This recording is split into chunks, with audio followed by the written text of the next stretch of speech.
On a distant world lit by twin suns, a young girl finds a wounded winged giant hiding deep within a canyon. Its golden eyes plead for help, but danger stalks them from the shadows. As she risks everything to free it from a cruel device, an unstoppable force begins to hunt them both, and the only path to survival lies through a glowing forest filled with secrets. If you are new to the channel, then please subscribe to the channel and like the video and tell us where are you watching from. Now, let's jump into the story. The twin suns of Meridia were sinking low, casting golden light across the jagged cliffs. The rocks glowed as if lit from within, their surfaces alive with shifting colors. A soft hum rode the warm air, the sound of wind moving through narrow passages carved by time. Lyra walked alone, her boots crunching against the brittle mineral dust beneath her feet. She was 13 years old and had grown used to the rhythm of travel. Her guardians, both botanists, spent their days cataloging strange plants and gathering samples for study. They trusted her to explore nearby terrain, so long as she kept within sight of the camp's signal beacon. Lyra liked these quiet moments. She liked the feeling of stepping where no other human had stepped before. That day, the canyon seemed even more still than usual. Her footsteps echoed against the stone walls, and the air felt heavy, as though holding its breath. She stopped to drink from her water flask, letting her eyes roam over the glowing rock faces. Tiny veins of crystal shimmered in the fading light, and here and there she spotted clusters of alien flowers clinging to cracks in the stone. Then she heard it die at first. It was faint, barely a sound at all. A low growl, mixed with something softer, almost like a whimper. It was coming from somewhere ahead, deeper into the canyon. Lyra froze. Her heart began to beat faster. She knew Meridia had creatures unlike anything found on Earth, but she had never heard a sound like this before. Curiosity pulled at her, stronger than her caution. She moved forward slowly, her eyes scanning the narrowing path. The growl came again, followed by a labored exhale. The sound was close now. She stepped around a bend and saw a shadowed gap between two boulders. The air there shimmered slightly, as if heat was rising from the ground. Lyra crouched and peered inside. She saw made her draw in a sharp breath. Nestled in the crevice was a creature unlike anything she had ever imagined. Its body was covered in scales that shifted color with the light, from deep blue to silver to gold. Each scale was edged with delicate ridges that caught the sun's glow. Massive wings lay folded tight against its sides, their edges lined with thin, translucent membranes. The creature's head rested on the ground, and a pair of golden eyes looked out at her. Those eyes did not blaze with anger. Instead, they seemed tired. They seemed to hold a quiet plea.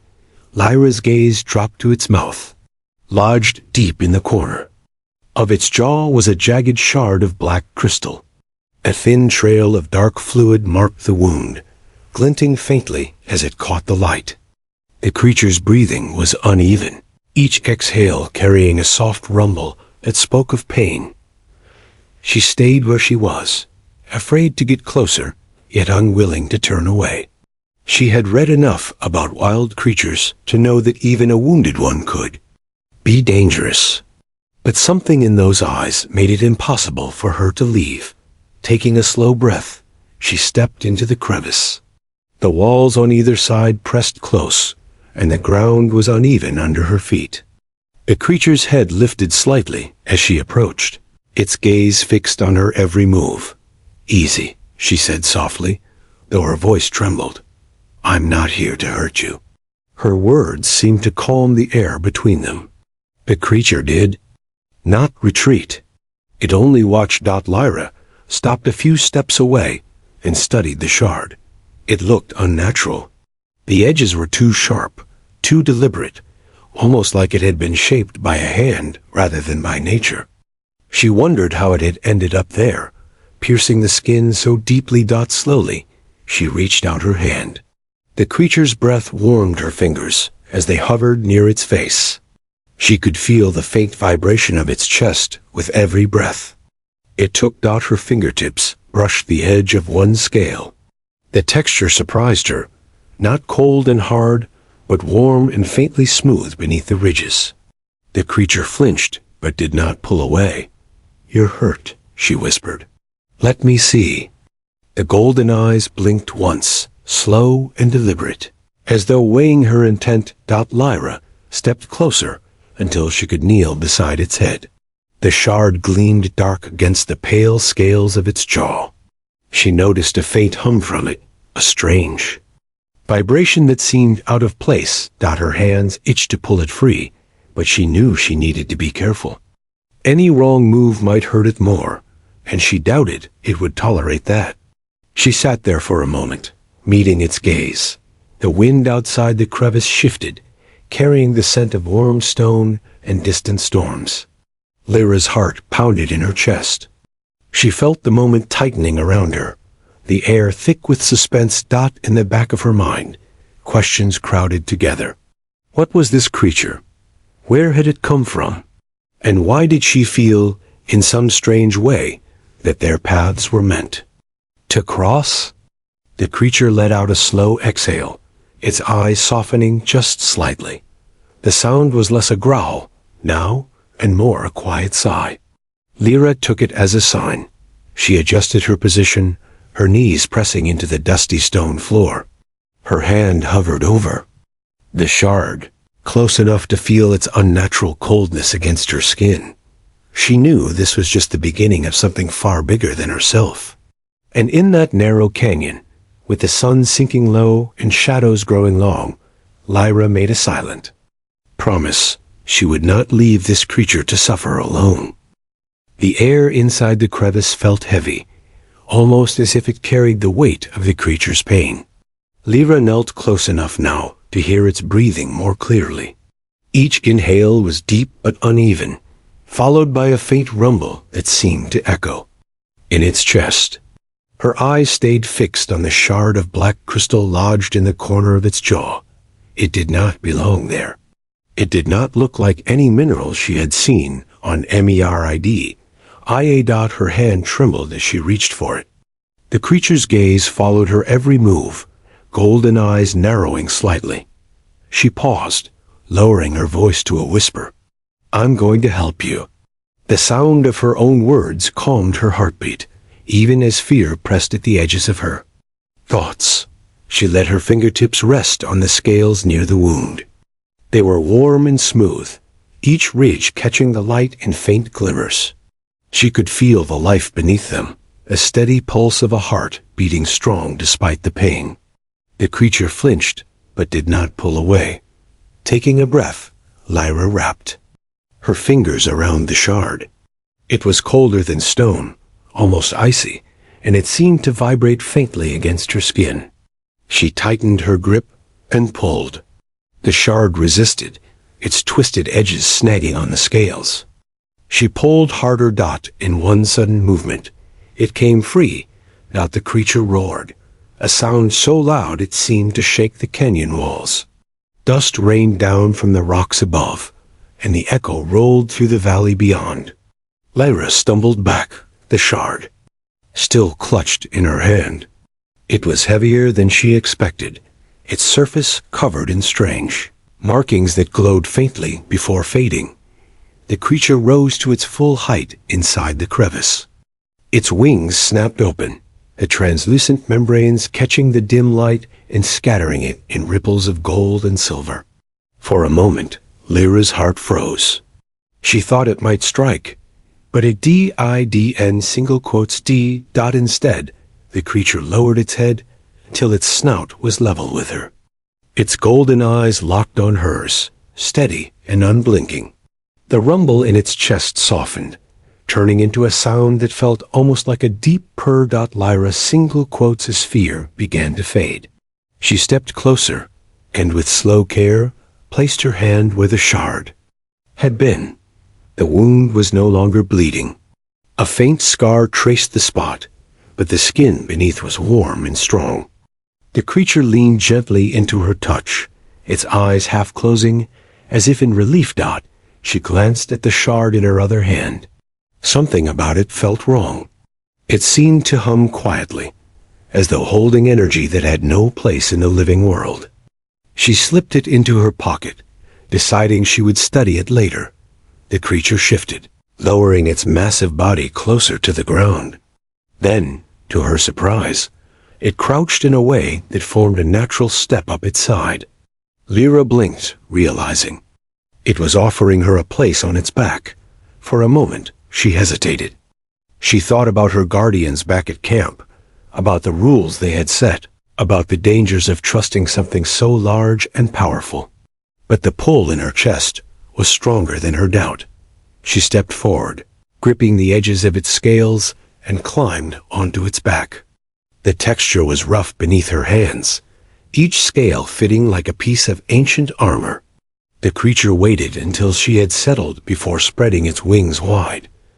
With one powerful push, they launched into the air. The ground fell away, and the canyon opened beneath them like a vast, glowing river of stone.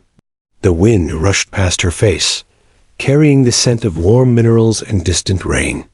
She clung to the creature's back, feeling the movement of its muscles as it flew. They climbed, higher, soaring over jagged cliffs and shimmering valleys. Far below, streams of liquid crystal reflected the last light of the suns. Lyra's fear was gone now, replaced by a rush of exhilaration. The creature moved with grace, its wings slicing cleanly through the air. It seemed to know exactly where it was going. After a long flight, they descended toward a hidden valley. The walls rose high on all sides, shielding the space from the outside world. The valley floor was carpeted with plants that glowed faintly, their petals opening and closing like breathing. Streams wound through the greenery, carrying water that shone silver in the twilight. Lyra slid from the creature's back, her boots sinking slightly into the soft ground. Her eyes wandered over the valley until they landed on something carved into the far wall of rock. It was a pattern of glowing lines, intricate and flowing, forming symbols she did not recognize. The marks pulsed faintly, as if alive. She glanced back at the creature. It stood watching her, its eyes reflecting the glow of the carvings. There was no doubt now. She was meant to be here. In that moment, the bond between them felt unshakable. They had met in pain and fear, but now they stood together in a place untouched by the world outside. Lyra knew the path ahead would not be easy. Yet, with the creature by her side, she felt ready to face whatever waited beyond the walls of the hidden valley. The hidden valley was quiet, but it was not the kind of quiet that promised peace. It was the kind of stillness that made the air feel heavier. Lyra stood in front of the glowing carvings on the rock wall. Each symbol pulsed faintly, sending a soft golden light across her face. She felt as though the patterns were alive, whispering stories she could almost hear, but not understand. The creature stood beside her, its golden eyes fixed on the symbols. Then it stepped forward, pressing its snout gently against the stone. The glow of the carvings brightened, filling the valley with a warm light.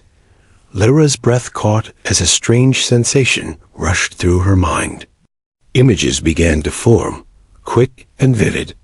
She saw the skies of Meridia filled with creatures, like the one beside her, soaring in great flocks. She saw strange ships descending from the stars, bringing figures clad in dark armor. She saw shards like the one she had pulled from the creature's jaw, driven into the skin of these beings to weaken them. The images shifted to battles fought in the air and on the ground. She saw the creatures captured, forced into service, their freedom stolen. She understood now that the shard had not been a natural injury. It was a device, a tool meant to control. The vision faded, and the glow of the carving softened. Lyra turned to the creature, her voice quiet. They hurt you. They tried to control you. The creature met her gaze, and though it could not speak, she felt the truth in its eyes.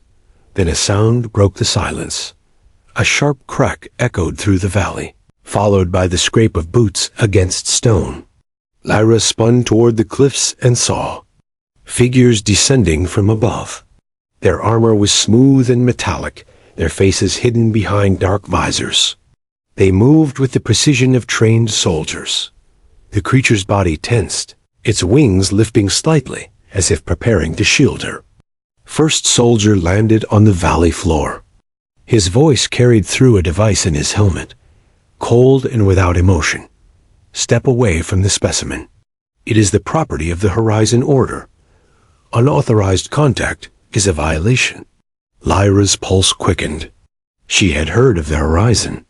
Order in passing, spoken of in hushed tones by travelers her guardians had met.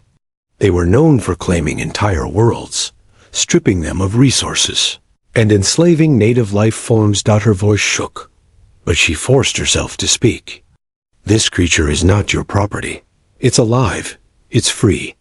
The soldier tilted his head slightly, as though her words meant nothing. Step aside, or you will be detained. Two more soldiers landed beside him, weapons in hand. Their presence made the air feel tighter. The creature's low growl rumbled through the ground beneath her feet. Lyra stepped closer to the creature, her small frame dwarfed by its size. "You're not taking it," she said, her voice firmer now.